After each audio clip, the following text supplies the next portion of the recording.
Hi, Michael Balesta here. Hope you are having a good day. It's time for Indians and Browns recaps, as well as the upcoming schedule, thanks to the content from the MLB At Bat app, MLB.com, the ESPN ticker, and NFL.com. The Cleveland Indians took care of business in their first game of a three-game set in Anaheim just over a week ago. They looked for more this past Tuesday. Cleveland's Zach Plesac struck out Cole Calhoun in the bottom of the first as the Angels had two runners on. The offense went to work in the next half inning. After Yasiel Puig was hit by Jose Suarez, Jordan Luplow drove his 12th home run to left field, getting the Indians on the front foot.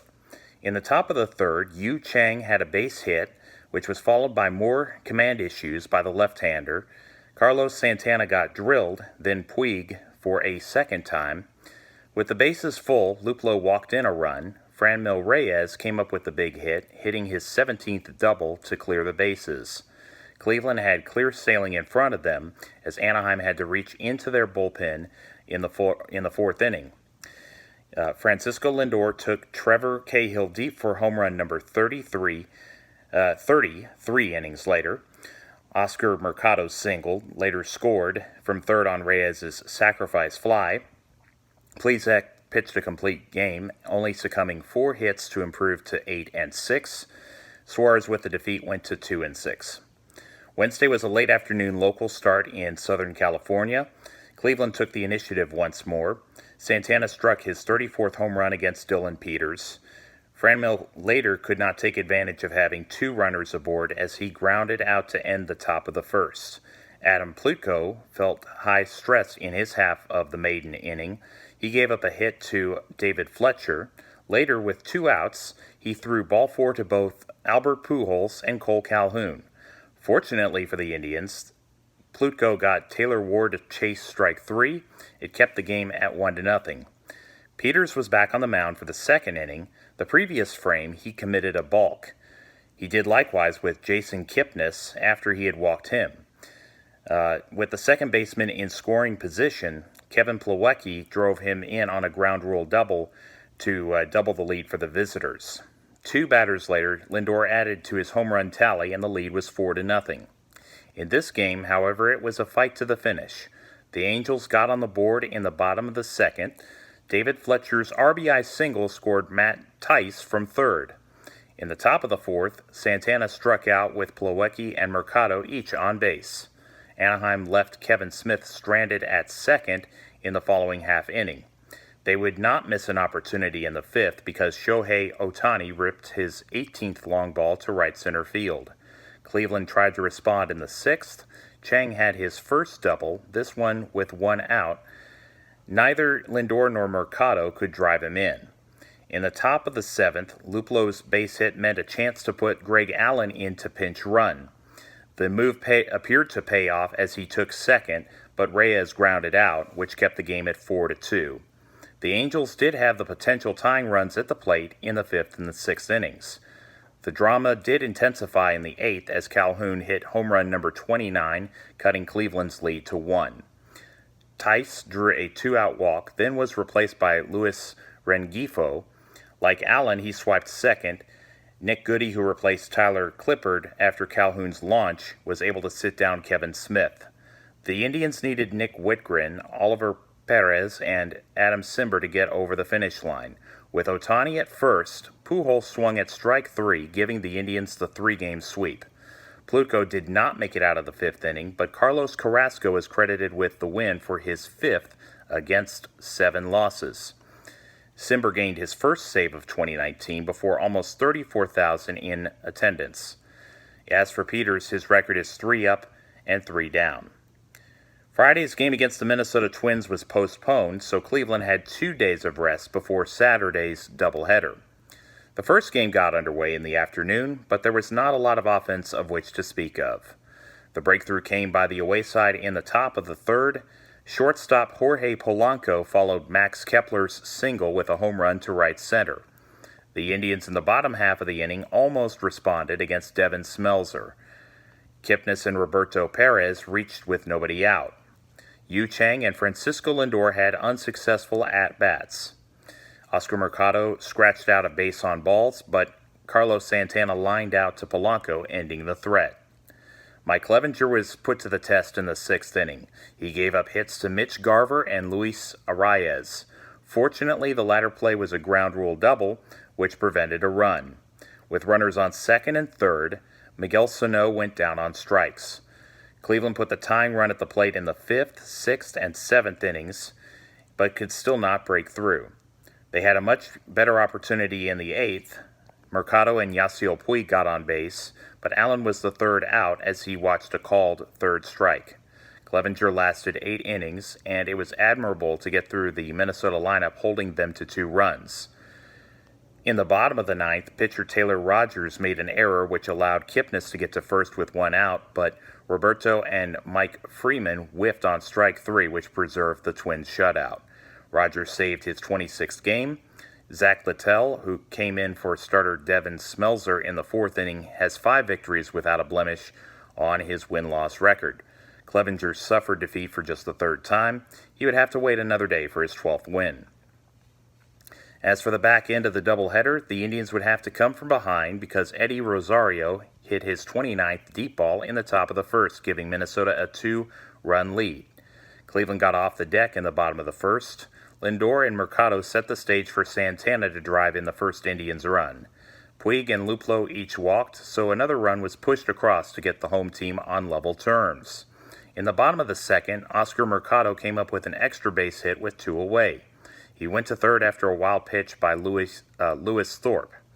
Santana could not replicate his first inning hit, and it remained 2-2. Cleveland claimed the lead for the first time in the third as Jordan Luplow struck his 13th home run. An inning later, Francisco found the left side for a single. Next up was Oscar Mercado, making no mistake by going deep to left field. It gave the Tribe a 5-2 advantage. Carrasco put up a goose egg in the fifth, but could not get the final out of the sixth before conceding a pair of runs. Polanco had a base hit prior to Nelson Cruz driving his 37th long ball to left center field. Adam Cimber lasted 1 batter, giving up a single to Jonathan Schoop. Oliver Perez came in, getting Kepler to ground into a force play, retiring the lead runner at second, but a Lindor error advanced the outfielder to scoring position. Jorge Polanco evened the game at 5 with his double in the 8th. Oliver then walked 2 more batters, ushering in Nick Goody. The first batter he saw was Sano, and it ended badly. Miguel hit the ball out of the park for a grand slam. It decided the game. Brusdar Graterol got his initial win for the Twins, while Perez went under 500. In addition, he blew his 4th save. Sunday, Cleveland was able to salvage something from this series. The home team went ahead in the early going. They picked up 2 runs, both on fielders' choices. Carlos Santana drove in Francisco Lindor. Jason Kipnis got Santana to the dish. Before that took place, Shane Bieber got out of trouble in the top of the first. Miguel Sano got a base hit, but Yasiel Puig started a relay, which eventually resulted in Santana tagging the third baseman out at second. After an eventful first inning, the Indians tried to add to their tally by Ryan Flaherty, who grounded into a double play with runners on first and second. Then Lindor went down on strikes. Minnesota got on the score sheet in the top of the third. Sano atoned for his first inning mistake, connecting on a solo home run. After Jake Cave hit a double, the Indians were able to work around the 1-out hit to keep the game at 2-1.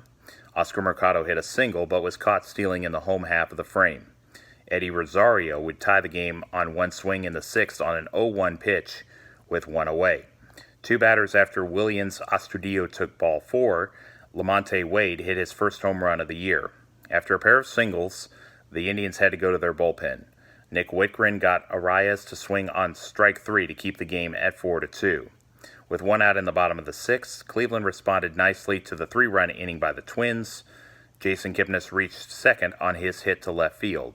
Franmil Reyes then made it first and second after Fernando Romero lost him. The right-handed hurler was charged with a wild pitch to make it second and third. Greg Allen took advantage of a Jonathan Schoop error by reaching first. Kipnis scored on the play, putting Reyes 90 feet away from home plate. Minnesota was forced to trot out another pitcher. Roberto Perez took Kyle Gibson deep to center. His 23rd homer put the Indians up 6-4. Rosario struck his second deep ball to tighten things up in the top of the 7th. Astudillo got aboard, but Whitgren got the third out to preserve the lead. The Indians did not take no for an answer. Mercado led off with a walk, then reached second after a scope error, so Puig reached first on a fielder's choice. Mike Freeman pinch hit for Kipnis. The decision proved successful as a single helped restore Cleveland's 2-run lead. Arias drew a leadoff walk in the 9th, but James Hoyt, who came in to pitch the 8th inning, retired Sano and Cave. Oliver Perez retrieved the 27th out and his first save as Rosario fouled out on a pop-up to Roberto Perez.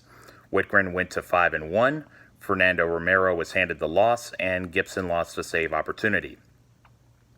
Up next, the Indians get a 6-game homestand starting tonight against the Detroit Tigers. Adam Plutko is scheduled to go this evening. Wednesday, Spencer Turnbull faces Aaron Civale. In Thursday's finale, Jordan Zimmerman and Mike Clevenger are the probables. There will be interleague baseball this weekend as the Philadelphia Phillies are welcome to town. Every game this week is scheduled to start 10 minutes after 6 o'clock Central Time. And on Sunday, the first pitch will be at 5:37. That game has been picked to be on ESPN's Sunday Night Baseball. It will be the last home game of the regular season. After a day off, 87-63 Cleveland hits the road for their final 6 games in Chicago against the White Sox and in Washington against the Nationals.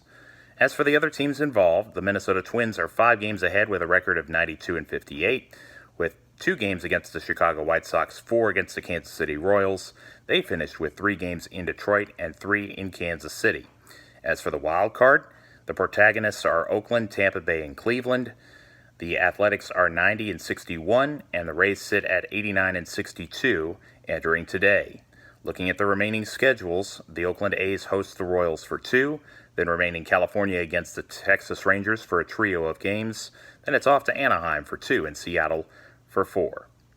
The Tampa Bay Rays have a couple of games out west against the Los Angeles Dodgers, fly home for 4 against Boston. After that, 2 in Florida against the New York Yankees before 3 games in Canada against the Toronto Blue Jays. In the other divisions, the Yankees and Houston Astros are on the verge of winning their respective divisions. They, along with the Dodgers, are aiming for home field advantage overall. Los Angeles has clinched the National League West. The Atlanta Braves are insured of a playoff spot, about to officially wrap up the NL East. The Central is still within arm's reach as the St. Louis Cardinals lead by 2 games on the Chicago Cubs, with the Milwaukee Brewers 3 out of first. The Washington Nationals are in possession of the first wild card spot. The Cubs anchor the second. The Brewers, New York Mets, Phillies, Arizona Diamondbacks are on the outside looking in. The Browns really needed to get a win to avoid an 0-2 start with the Los Angeles Rams lurking for another nationally televised game this coming Sunday, and the Cleveland defense was given a lead by the time they took the field. They dominated on the night, holding the New York Jets out of the end zone in a 23-3 victory. Field position certainly helped them out. As for how the Browns were able to get the lead, Taywan Taylor had a 23-yard run back, putting them at their own 19 to start the game. Nick Chubb had a solid day. He got the ball in the first 2 plays as he got a first down. Then Baker Mayfield went to the air, completing a pass to Jarvis Landry for 7 yards. 2 plays later, it was D'Ernest Johnson receiving a pass for 27. After Chubb lost yardage on first down, Odell Beckham Jr. helped set up a goal-to-go situation on his 33-yard reception. The Browns could not finish with 7, but Austin Seibert did his job by making from 23 yards out with just over 4.5 minutes into play. The defense forced a 3-and-out, which included a sack by Myles Garrett on Trevor Siemian. And the visitors got the ball back at their own 48. And on the second play of the drive, Cleveland tight end David Njoku got hurt, leaving the game with 8 minutes left in the first quarter. Mayfield looked for Demetrius Harris on 3rd and 8, which went incomplete, but a flag on Jamal Adams for roughing the passer put them right on the cusp of field goal range. The Browns did not get a first down, but Seibert made from 48 to make the score 6-0 with just over 9 minutes elapsed. 2 incompletions meant that New York had to punt the ball for a second time, and Chubb touched the ball 3 times, netting Cleveland a first down, so they forced the Jets into a long field inside their own 10 after the punt. And on the 6th possession of the game, Garrett committed 2 penalties on one play during a 3rd and 9. He was offside, but that was declined because he was late getting to Simeon, and the 15-yard roughing the passer penalty gave the home team a reprieve. Fortunately, Morgan Burnett took down the New York quarterback 2 plays later on the first play of the second quarter. A delay of game penalty moved the Jets backwards, and Cleveland got their field position back. The Browns began a 53-yard drive with a Baker pass to Odell, which went for 21 yards. Terrell Basham then took down the Cleveland quarterback. It proved to make no difference, as Chubb more than made up for the sack yardage by gaining a Baker's dozen on 2nd and 20. Johnson did pick up 5 to set up 4th and 2. Mayfield threw incomplete to Taylor, but on the play, Nate Hairston committed defensive holding to keep the possession going. The second-year back did the rest, scampering 19 yards for the touchdown, giving the Browns a 13-0 advantage with just over 10 minutes left in the half. This time around, New York started past their own 20 following a touchback.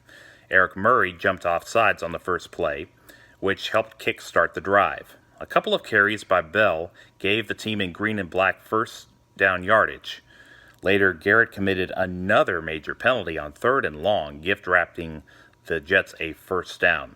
Trevor Siemian got injured on that play, which meant Luke Falk called the signals the rest of the way. Bell kept getting touches to get New York in scoring range. A holding penalty gave Sam Ficken the opportunity for a field goal attempt. He was good from 46 inside of 3 minutes left. The Browns converted a 3rd and 12 from their own 23 on the final play before the 2-minute warning, as Mayfield found Damian Ratley for 21 yards. The drive stalled at midfield. Interestingly enough, New York decided to throw a pass on 2nd down during their next series. Josh Bellamy could not haul in the pass from Falk, which helped Cleveland get one more possession. Odell Beckham did get hurt on the first play of the drive as the intended target from Baker, but he was able to continue.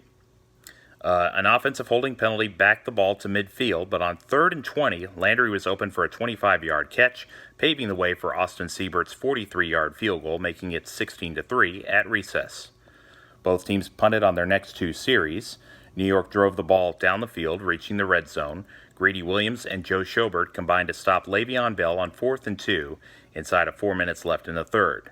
The Browns made the most of the opportunity. Mayfield found Beckham for an 89-yard touchdown to put the game out of reach.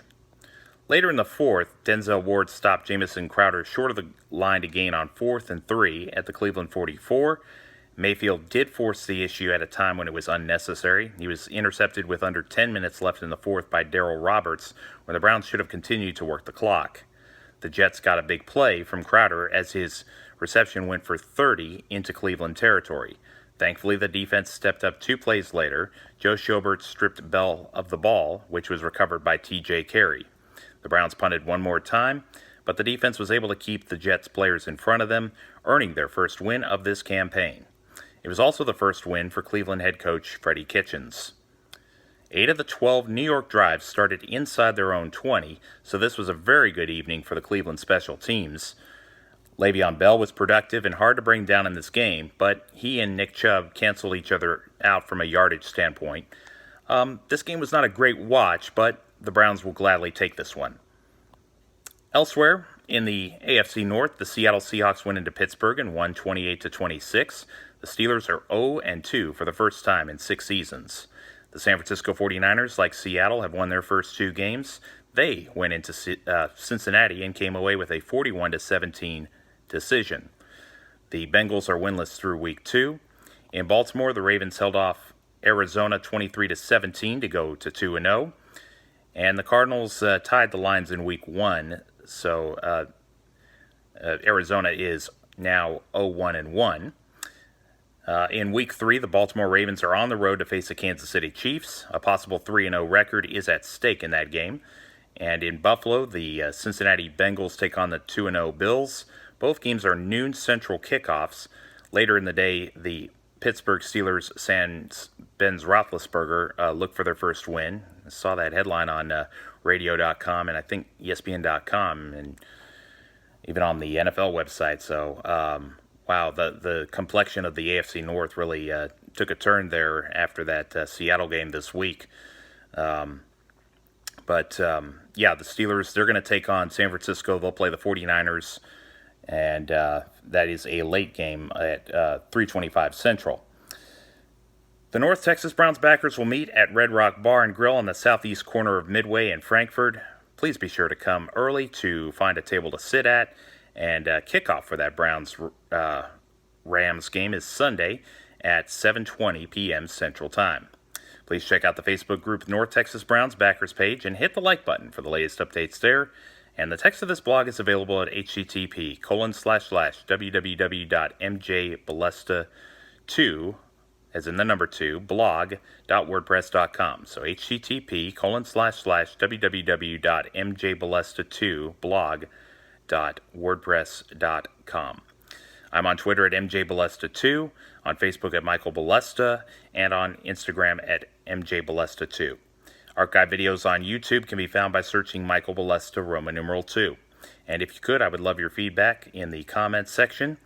And if you like what you see, please be sure to like and subscribe and hit those buttons. And thank you very much. May God bless you and have a wonderful day. Take care.